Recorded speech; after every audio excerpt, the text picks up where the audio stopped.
voting underway in the U.S. in what is seen as a close contest between President Trump and Democratic challenger Joe Biden.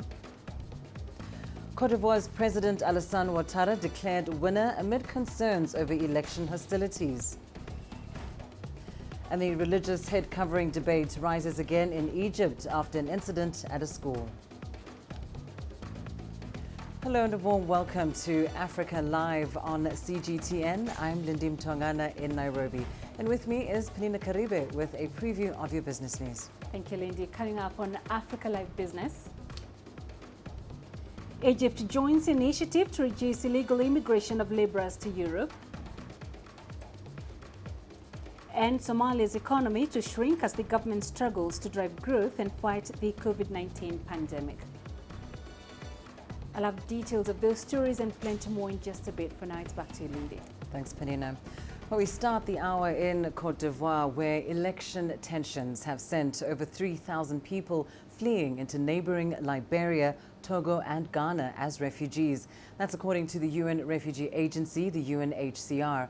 Now, provisional results have put President Alassane Ouattara as the winner. The electoral body announced that Ouattara garnered more than 94% of the vote. The results will now need to be validated by the Constitutional Council, which will then declare the final winner after hearing any challenges or complaints of irregularities. Ouattara's opponents boycotted the election, which they termed as an illegal bid to hold on to power. Ouattara was set to step down after his second term, but he said a 2016 Constitutional Court ruling allowed him to vie for the top seat in the country once again. The UNHCR has raised concerns over the growing tensions in the country. Ivorians are fleeing to neighboring countries as they fear post-electoral violence. Most of the arrivals are women and children from Cote d'Ivoire's west and southwest regions. The newly arrived include former Ivorian refugees who had recently repatriated and were forced to flee once again. In fact, more than half of those that have come in to Liberia and Ghana have been children. We are still trying to assess the profile of the people and why they are moving as they are right now. That is why we are boosting our capacity and deploying staff. For the moment, I cannot tell you more details about the profile, but certainly we'll have this in the coming days. Well, voting is underway in the United States in what observers are calling one of the most consequential presidential elections in recent memory. For the latest, let's bring in our reporter, Rowie Rattenberg, live with us from Washington, D.C. It is about midday, Rowie, in D.C. What is the latest from there? Well, first, even before Election Day, we had about 100 million people casting early ballots. Just to give you an indication of how significant that is, that's about 75% of the total ballots cast in 2016. Now, is that a result of COVID-19 and there's much more early voting available? Is that because this is a rejection of Trump? Everybody's trying to interpret it in different ways. Democrats are saying this is good for them. Republicans are saying they'll do better today on Tuesday because Republican voters want to see their ballot going into the box. There is also concerns about violence. Here in Washington, D.C., several buildings in downtown have been boarded up. We know that in at least 16 states, the National Guard is on what's called a state of readiness, preparing for anything. We know that there are groups that are planning on coming down here outside the White House. Donald Trump will be holding an event at the White House later on this evening. They're planning on being here. It's unclear if there will be any confrontations with the police, but we'll be keeping an eye on all of these as well, as both candidates are encouraging people to get out the vote. First polls close in just a little less than 7 hours. Of course, this is shaping up to be a record turnout in an election. Rowie, we know that President Trump has been concerned about vote counting possibly taking too long. Explain for us why this has been such a big issue in his campaign. Well, critics say part of it is a strategy. Early on, he was trying to undermine perhaps the electoral process so that if he loses, he would have the groundwork with which to challenge it in a court that effectively now favors him, the U.S. Supreme Court, a now 6-3 balance in favor of conservatives. But the other thing is because essentially there are thousands of small elections being held on Tuesday in these 50 states plus Washington, D.C. Take a state like Pennsylvania. According to its own laws, the votes can be counted up until Friday. So anyone declaring victory over Pennsylvania tonight may be doing so prematurely if you consider the early ballots that have come in, which normally favor the Democrats versus the ballots that are being counted today. But what people are actually going to be watching are states like Florida, which give an early indication of their voting quite soon. And then as we spread across the United States, returns that come in states that count quite quickly, and they'll be looking at the margins of how the candidates did in 2016 versus how they're doing today. And Rowie, as you say, I mean, vote counting could go well up until Friday. Just talk us through the process of what we should expect to happen in the next few days. But yeah, there are several states that will announce their results, or states that they will announce projections. I want to point out, for example, where Kamala Harris is, the vice presidential candidate for the Democratic Party. She's in Detroit trying to get people to vote there. That's a county, Wayne County, the Democrats will win anyway. But in 2016, they lost the state. And one of the reasons was not because they lost Wayne County, but because the vote in Wayne County was a lot less than it was for Barack Obama in 2018 and 2012. So she's hoping, this is also Motor City, remember, this is the Obama-Biden automotive industry bailout. They're hoping that if they could push those voters to the poll today, that'll give them an edge in places like Michigan. That's happening in states across the country. Donald Trump is trying to get women, educated women and seniors to the polls. Those are votes, blocks that traditionally go towards Republicans. We've seen him losing those in recent months. They're trying to get him back. So again, both campaigns trying to make this last-minute push, and it's going to be a while before we see final results. Donald Trump wants them tonight, but all indications are that that might not happen, and the country needs to brace itself. Indeed, the country and indeed the world, because of course the world is watching. Thank you so much, Rory Ruttenberg, live for us there in Washington, D.C. Now, throughout the night, we will, of course, be monitoring which states Donald Trump and, of course, Joe Biden are leading in, as that determines their path to the White House. Gerald Tan now walks us through the system known as the Electoral College. The Electoral College, perhaps one of the most confusing and controversial aspects of US democracy. It's what allowed Donald Trump to win the presidency in 2016, despite losing to Hillary Clinton by nearly 3 million votes. So, how does it work? The Electoral College isn't an institution or a place, but a process. When American voters cast their ballots, ticking that box for Joe Biden or Donald Trump, they're not directly selecting these candidates. They're actually voting for a group known as electors. Each state is assigned the same number of electors as its total representation in Congress. That is, its number of House members, which varies in each state based on population, plus each state's 2 senators. That means states with small populations, such as Vermont, Montana, and Alaska, have the minimum 3 electors each, while heavily populated California has 55, Texas 38. Altogether, 538 electors.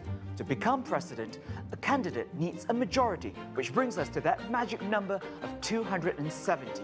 Now, here's where it gets interesting. Except for 2 states, Maine and Nebraska, the others operate on a winner-takes-all system. That means the candidate with the highest number of popular votes in a state sweeps its entire allotment of electoral votes. To use an example from 2016, in Florida, President Trump edged Hillary Clinton by just 1.2% of ballots, but in doing so, clinched all 29 of the state's electoral votes. So, who are these mysterious electors? They're chosen by the political parties and pledge to support that party's candidate. In fact, 26 states and the District of Columbia bind their electors through oaths and fines. Although it's rare, some choose to break ranks and are called faithless electors. The 2016 elections recorded 7 of them, the highest number ever. Still, never in the history of US elections have faithless electors changed the course of the presidency. Gerald Tan, CGTN, Washington. Well, let's turn to news now from Ethiopia. Officials have reported that dozens have been arrested after at least 34 people were killed in an attack in the Oromia region. In the last couple of months, hundreds of people have been killed or injured due to violence perpetrated along ethnic lines. The Ethiopian government and the African Union have condemned the latest ambush. CGTN's Girum Chala has the details. The incident took place in western Ethiopia, more specifically in Oromia Regional State's Agawa Kanka village in Guliso district of Western Wallagga zone. According to government and Amnesty International reports, the victims of the attack are all ethnic Amhara who were targeted due to their ethnic identity. It's the Oromo Liberation Front faction known as Shene, which is accused of staging the deadly attack. Amnesty International said the attack in Western Wallagga zone took place just a day after Ethiopian Defense Force troops withdrew from the area unexpectedly and without explanation. And apart from the killings, there has also been looting and houses set on fire. The government of Prime Minister Abiy Ahmed has condemned the attack and promised to bring those behind it into justice. The African Union too has expressed its sorrow and has called for the de-escalation of the ethnic-based tensions in the country. Police said dozens of suspects are so far under its custody and many others are being pursued. Girum Chala, CGTN, Addis Ababa, Ethiopia. The Democratic Republic of Congo has begun disarming a rebel group that has been operating in the northeast of the country for 2 decades. The process comes 8 months after the government signed a peace deal with the Front for Patriotic Resistance in Ituri. CGTN's Chris Ochamringa has more from Kinshasa. The Congolese government says the disarmament process will be carried out over the next 2 months. More than 1,000 fighters of the Front for Patriotic Resistance in Ituri are expected to lay down their weapons. The government signed a peace deal with the rebel group in February this year. The deal provides for a ceasefire and the integration of FPRII fighters in the army. The reintegration process is expected to take 2 years. Rebels who've been accused of serious charges of war crimes and sexual violence will not be granted amnesty. The FPRI rebel group has been operating in the mineral-rich province of Ituri for more than 20 years in an ethnic conflict that claimed thousands of lives. The group is one of more than 100 that have been fighting over land, ethnic rivalry, and the control of mineral resources in the east of the DRC. Chris Ochamringa, CGTN, Kinshasa, Democratic Republic of Congo. Controversy over the hijab has resurfaced in Egypt after a school teacher tried to force a 13-year-old girl to wear a headscarf. The incident has reignited the conversation around traditional Islamic coverings. Here's Adel El-Mahroui with more. Islam dictates a dress code for both men and women. The headscarf, commonly known as hijab, is often a subject of debate. Some Muslims believe it's a must, while others don't. In Egypt, a headscarf is commonly worn in rural areas by both Muslim and Christian women. The hijab in Egypt is not a religious wardrobe as much as a social one. It is common, however, for many Egyptians to relate the hijab to religion. That has created a stereotype that a veiled woman is more conservative or represents her purity, while a non-veiled woman is liberal and immoral. Intisar Saeed is a rights lawyer. For years, she's been wearing the hijab. Recently, though, she's taken it off. We must support women's freedom. Those who want to wear the hijab must face no judgment from the society. And those who do not want, that should be fine as well. Since I stopped being veiled, wherever I go, I get asked, "Are you a Muslim or a Christian?" That's irritating. Veiled or not, it's common to hear Egyptian women report discrimination against them because of how they are dressed. Jannah Yahya grew up in a conservative family which strongly believed in wearing the hijab. By the time she was 11 years old, her family encouraged her to start covering her head. At first, she couldn't bear the restrictions. She took it off for a couple of years, then has fully committed to it. There is discrimination. I don't feel I'm equal to unveiled women. There are places that ban the hijab, or beaches that refuse conservative swimsuits. I feel people are more judgmental over the behavior of veiled women. There is a load on us, of course. There is also the entire discrimination against girls in general. Last year, Jannah joined Egypt's first beauty pageant for veiled women. Jannah is now a fashion model and is pursuing a career to become a TV show host. She was offered jobs on camera, but only if she took off the hijab. She refused.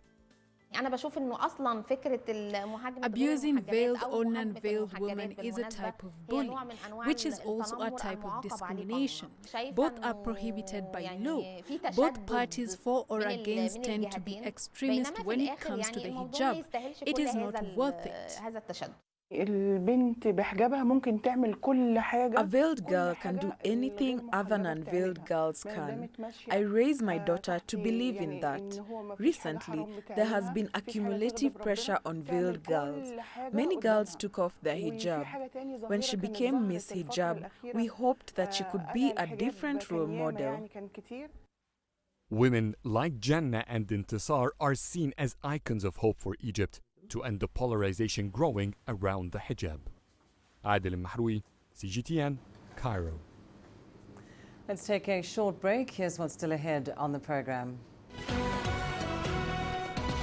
Millions of Nigerians say they can't simply stop buying used cars despite a new campaign against air pollution.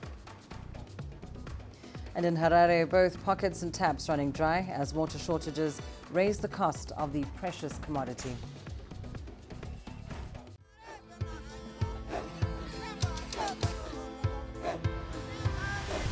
Africa is a continent of diversity, with varied climates and enchanting geography, and a people so distinct, but with a shared enduring spirit. We are at the heart of the continent to bring you the untold stories. Let's have a look. We celebrate Africa as it shapes its own destiny. Admin Shirishi, Tunis, Cairo, Juba, Johannesburg, Ethiopia, Tanzania. Africa Live. Find your voice.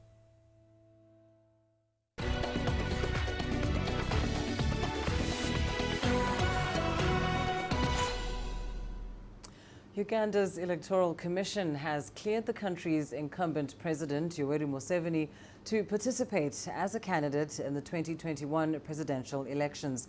Museveni, who is the flag bearer for his National Resistance Movement party, has been in power since 1986. CGTN's Isabel Nakiria brings us the details. People and the future of this country. Uganda's Electoral Commission has cleared the incumbent President Yoweri Museveni to run for another 5-year term. President Museveni is one of Africa's longest-serving presidents, and if re-elected, this will be his 6th term in office.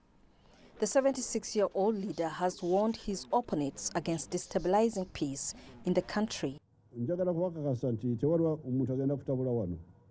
I encourage everybody to maintain peace. I hear talk that some people want to cause chaos. Those plans will not succeed. Anyone planning mischief will fail. No one should threaten Ugandans with chaos.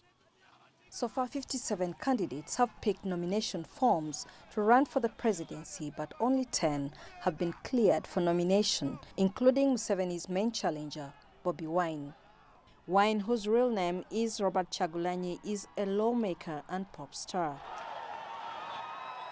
We are excited about today. It's the beginning of an incredible chapter, a new Uganda. Look, nothing can stop an idea whose time has come. Several opposition candidates have been arrested as they attempted to escort their candidates to the nomination centers.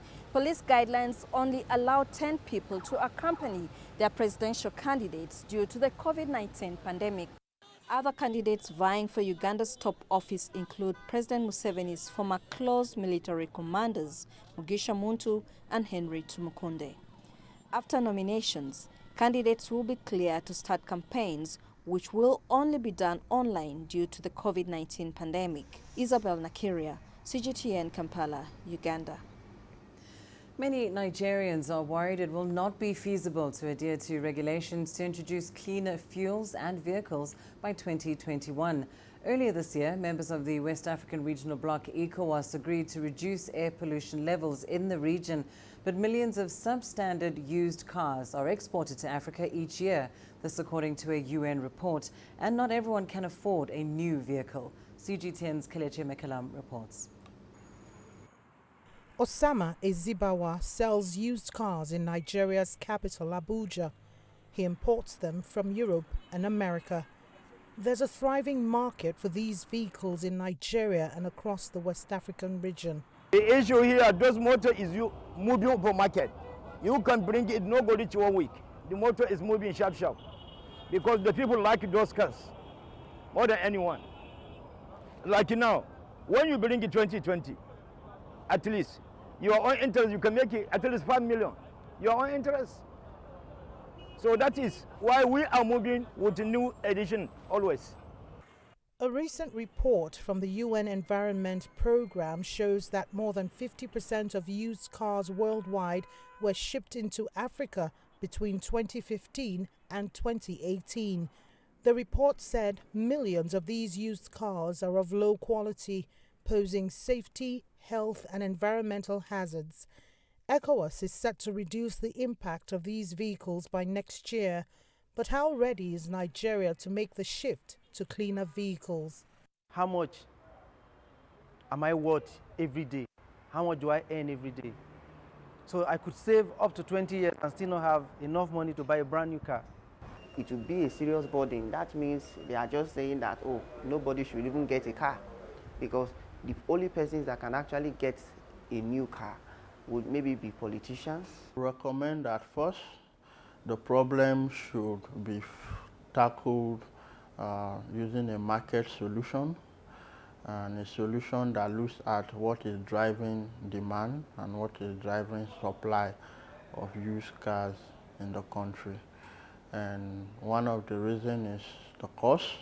And so we have to build a system of hire purchase system where people can make deposits of about 30 to 40% of the total cost of the vehicle, and then spread and the payment in installments to maybe about 5-10 years. And when we have that policy, that will greatly encourage people to buy clean vehicles. More than 60,000 motor vehicles are shipped into Nigeria yearly. 85% of them are used. With more than 40% of the nation's 200 million population living below the poverty line, it could be a difficult task to achieve the move towards cleaner vehicles. Kelechi Emekalam, CGTN, Abuja, Nigeria. Let's head over to Zimbabwe now. In the capital, Harare, chronic water shortages are taking a toll on citizens. Many people spend hundreds of dollars on water deliveries from private suppliers, while others are forced to turn to unsafe sources to meet their daily needs. CGTN's Farai Mokutoya reports. Another delivery and outflow of $35. That's how much Lawrence Masamba has to fork out each time he orders water from one of several delivery companies that have sprung up to quench demand spurred by Harare's water crisis. Our bowl is only 40 meters deep. Only a few weeks ago, it ran dry. So now we are forced to buy water we buy Wednesday to Wednesday. That's approximately a week. So, and we buy 5,000 liters in every 7 days. So that is a big challenge to us.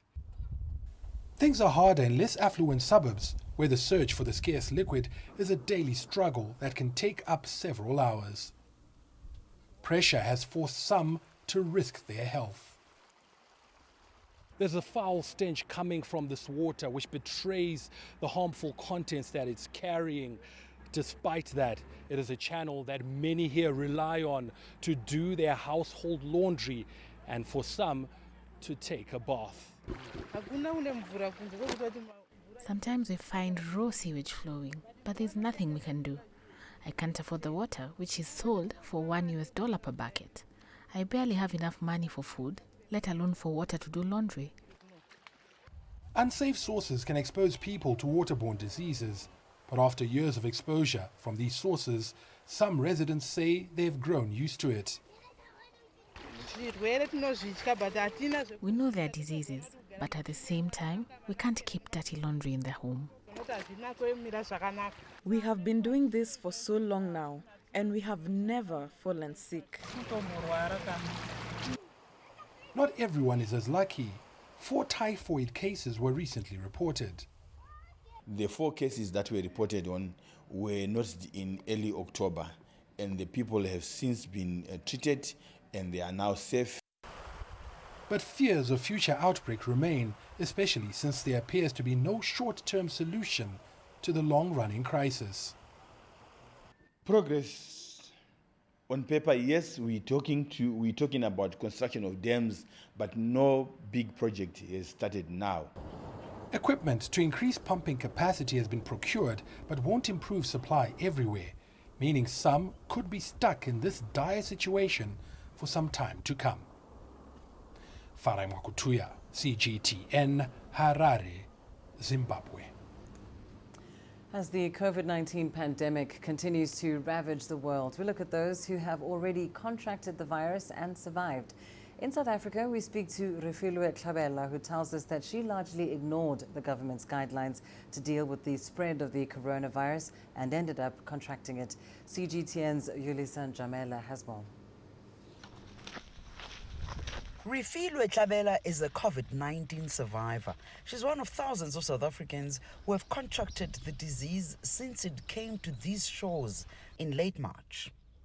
According to the Health Ministry, the cumulative number of detected COVID-19 cases in South Africa is currently just over 700,000. We first asked Refilwe what she felt like that made her seek help by going for a test. So I started feeling some chest pains. The pains just wouldn't stop. Then I would feel so much heat, sweating and all. My tummy then started being sore, with cramps, and I had diarrhea. When I tested, my temperature was 40.8 degrees. I was so scared. She immediately admits that she was in fact being reckless and negligent, that she failed to observe COVID-19 protocols set out to stop the spread of the pandemic. I was not wearing a mask every day, you know, even though the government kept telling us to do that. I think that's why I got the virus. So I learned a very hard lesson. Refilwe tells us that she was quite scared when she found out that she has the virus, but she was determined to do the right thing to beat it. I had to separate from my family.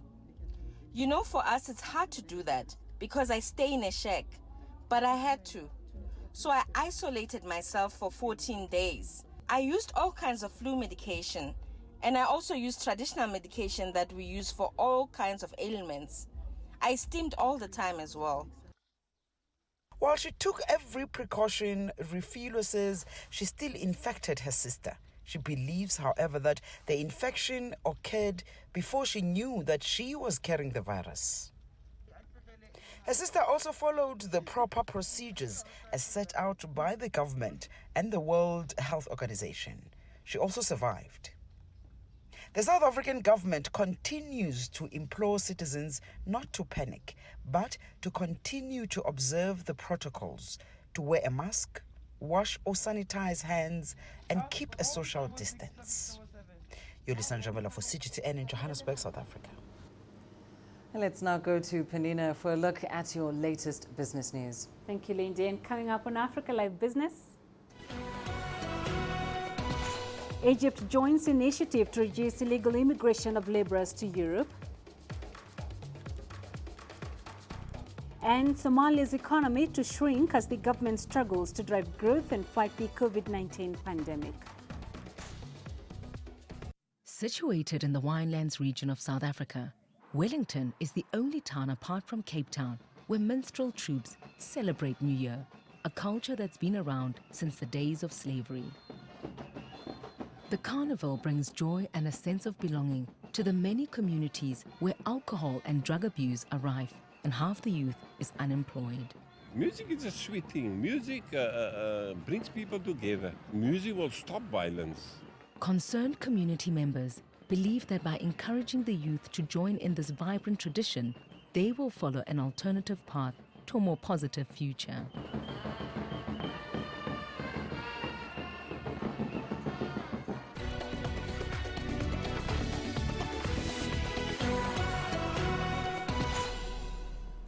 Egypt has joined an initiative to curb the illegal movement of laborers from North Africa to Europe. The campaign, called Survival Ships, has gained traction after the European Union injected $351 million. CGTN's Yasser Hakim looks at how these parties are tackling the issue. Illegal migration has been frustrating to governments in the European Union and North Africa. Egypt has been suffering from illegal immigration because its geographical location makes it a transit point for illegal migrants, not just Egyptians, but also from other countries. Many of them die at sea in the overpacked boats they use, while the ones who arrive to Europe are faced with legal issues, which is a headache for authorities in both countries. Several EU members have pledged funds for establishing projects in North Africa to provide well-paying jobs for locals. This could deter them from seeking to illegally travel north of the Mediterranean. One of the main aspects is training laborers to suit the European Union market for its employment needs. The first training center of its kind has been inaugurated in Cairo this week and has been organized by Egypt and Germany. The center, the third to be established in North Africa after Tunisia and Morocco, is opening a link between job seekers and employers in Germany. This center is very important as it encourages legal migration of skilled and talented Egyptian laborers, helps cover the employment needs in the German market, and counsels youth in preparing the proper documents required by German authorities for a working visa. Also important is to instill the culture, language and ethics of the country they are migrating to so that they can blend in the community without any difficulties. The aim is to provide the right people for the required jobs. Today, Germany and many European countries have a growing need for skilled workers. 2020, the official data in Germany is that we have 620,000 job vacancies not to be filled by European citizens. And therefore, there have been a lot of change in the immigration law to attract foreign workers to Germany. The ambassador says not only university graduates are needed, but different skills such as mechatronics, healthcare, and software specialists. 17 similar centers have been established worldwide, hoping this could cut illegal migration rates. Yes, Hakim for CGTN, Cairo. The World Bank says that Somalia's economy is expected to shrink as the country recovers from the effects of the coronavirus pandemic. Officials indicate that revenue collection has been hit hard, with the government also having to cater to the cost of combating COVID-19. From Mogadishu, here's CGTN's Abdulaziz Bilu. With close to 4,000 confirmed cases of coronavirus, World Bank now says that Somalia's economy is expected to shrink by 2.5% this year as the country deals with the impact of the disease. In an interview with CGTN, Somalia's finance minister says the pandemic hit critical sectors of the country's economy, but expressed hopes of an immediate rebound in the coming months. The pandemic hit us less than we expected. In the beginning, we all thought that the revenue will decline by 40%. That is how we estimate it across the country. The effect is in many ways. One part is the revenue reduction. The other part is the cost created by combating with the virus. Authorities in Somalia have eased some of the toughest restrictions, reopening the country's airports to international flights for the first time in months. The move has allowed the government to once again make millions of dollars in domestic revenue. In Europe and the United States, the pandemic has affected thousands of Somali expatriates, denying them the ability to send financial assistance to more than 40% of the Somali population. Estimates indicate that $1.3 to $2 billion is sent back to Somalia annually, a sum larger than all international aid combined. The most known is the remittance sector. As we know that many Somalis depend on the money they receive from Somali diaspora or Somali expatriate who is living outside Somalia. So because of the lockdown imposed by the governments, including the Europeans and the United States of America, many Somalis were not able to send money back home. This has affected the livelihood of so many Somalis. However, the global money lending institution says the economy will rebound to 2.9% next year and 3.2% in 2022. Meanwhile, the Council of Ministers last week approved a $670 million budget for 2021, a 46% increase from the previous year. The revenue is rising, the budget is increasing from 100 something to 700 million, close to 700 million next year. It is increasing, but it has different components. And so the component that is covered by the revenue, domestic revenue, has to increase and overtake everybody else's. At the port of Mogadishu, business is beginning to gain momentum. The government has reduced taxes on basic food items in efforts to support the country's business community. The tax relief is expected to last until the end of the year. Meanwhile, recent rains in the capital and other regions are threatening to cause serious economic challenges, as a widespread infestation of desert locusts, now in its second wave, expected to further worsen food security. Abdul Aziz Bilo, CGTN, Mogadishu, Somalia. South Sudan's government says it plans to increase its 2020-2021 budget by 29% to fund an expanded administration and a peace deal that aims to end 6 years of armed conflict. But the country still has no parliament to approve national expenditure, and the government is running on a supplementary budget. CGTN's Patrick Oyet reports. South Sudan still has no approved budget for 2020-2021. The proposals were supposed to be submitted to the National Assembly by May 15th. What we have now is that the executive is the only mechanism which was established under the agreement. There's no legislation. Now, if we want to talk about a national budget requires a parliament to endorse.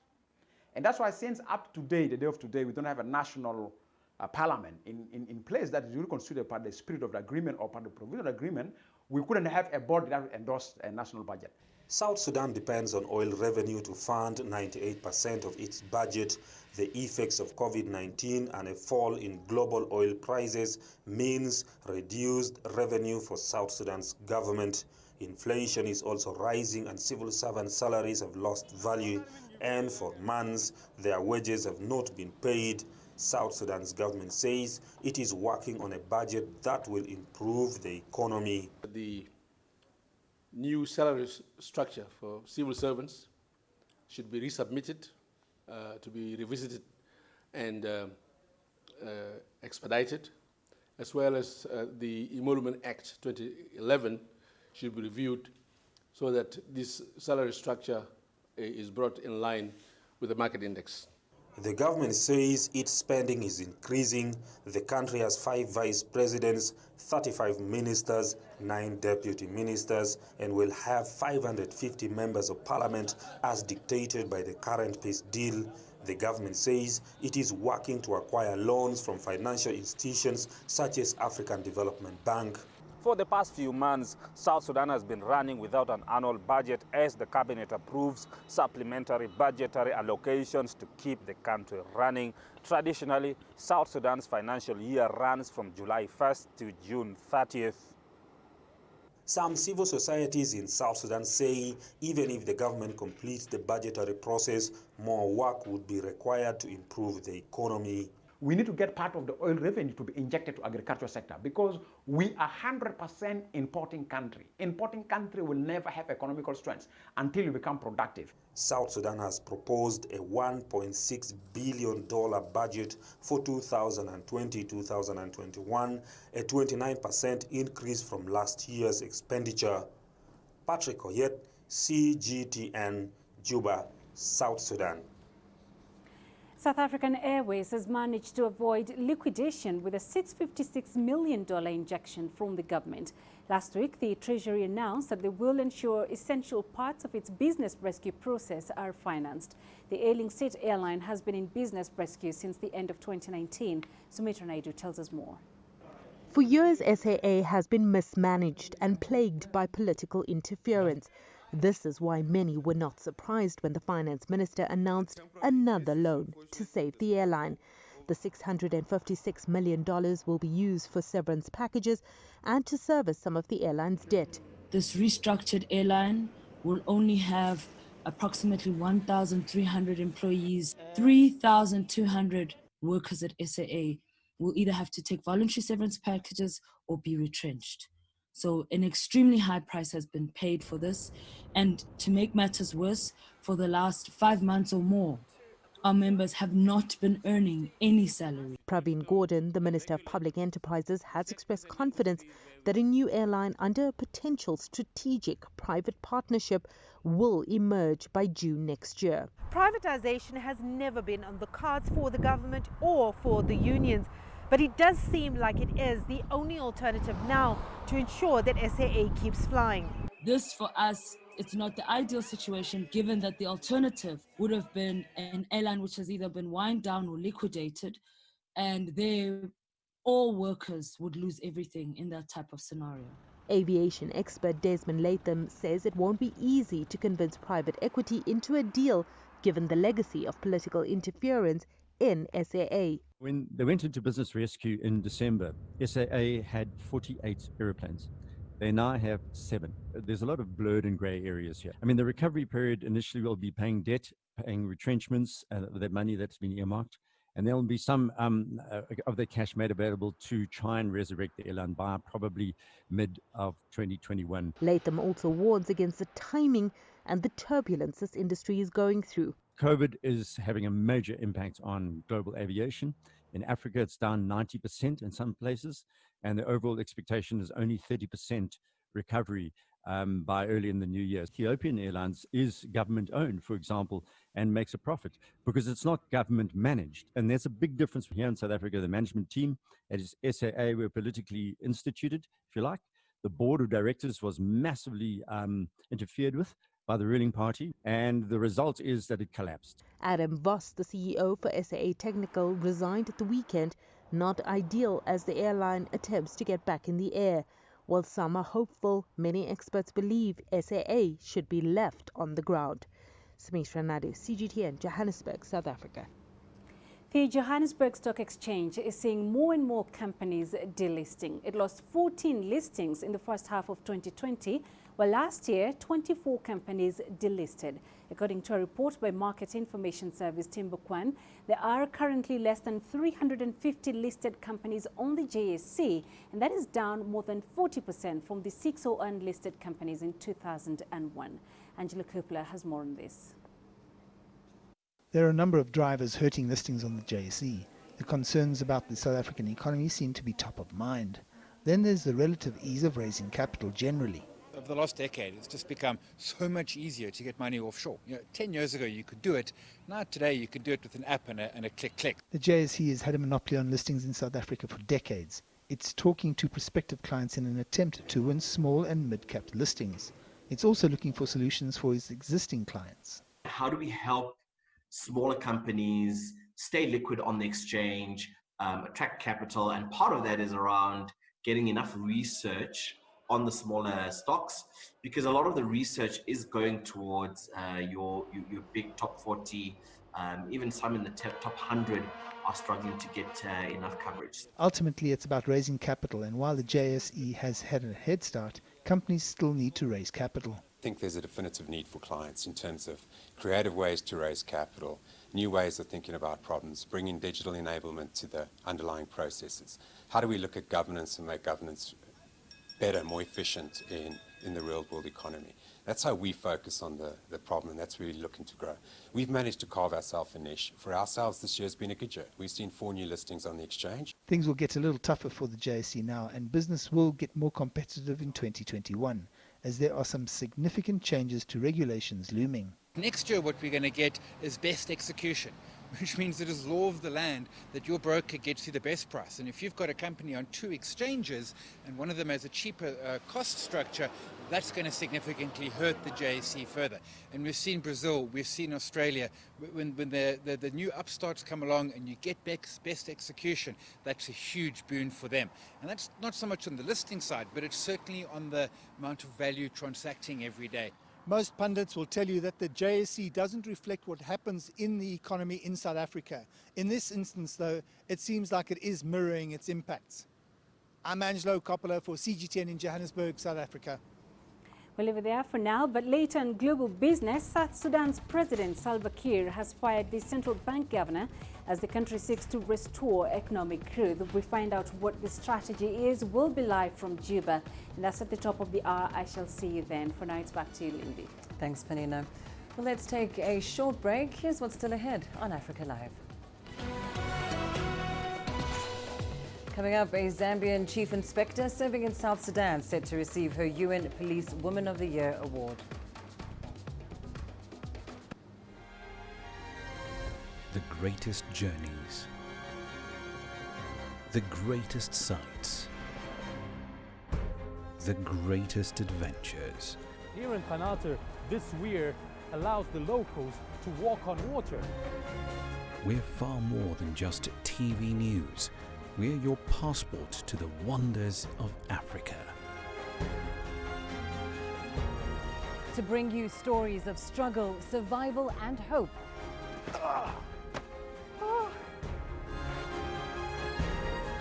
So let's explore.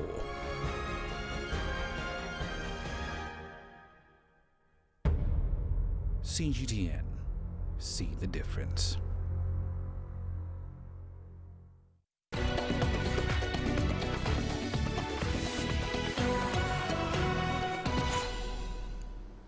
Chief Inspector Doreen Malambo of Zambia has been named the 2020 United Nations Women Police Officer of the Year. Malambo is said to receive an award from the UN in a virtual ceremony. She is currently serving in the UN mission in South Sudan. CGTN's Joy Kuruki has the details. Chief Inspector Doreen Malambo is a woman on a mission. She serves as a gender advisor in Juba, South Sudan. Malambo was first deployed there in 2016 amid widespread violence in the country. I had no direction during the first day of the crisis. And then the second day, of course, we were following the radio announcements. And then when they called upon the ANPO officers to come out and help the South Sudanese who were running through the camp, I was one of the first females to just come out. I didn't even have a protective jacket. Malambo helped establish the Stand Up for Rights of Women and Girls initiative under the United Nations Population Fund, UNFPA. The initiative has helped reduce and prevent sexual and gender-based violence in South Sudan. If me, as a police officer who is in uniform, I tremble, I show fear, then there will be no hope for these South Sudanese women. So I started advising them, encouraging them, telling them that it will all go. As part of the project, she created a network of groups led by male police officers to engage other men in the community. When I ended my first mission in South Sudan, that was in 2018, I just stayed 3 months in my country, and I was called back on quick return because of the works which were recognized on the women empowerment. Malambo admits she too was a victim of domestic violence. I got married at a certain point and had 3 children.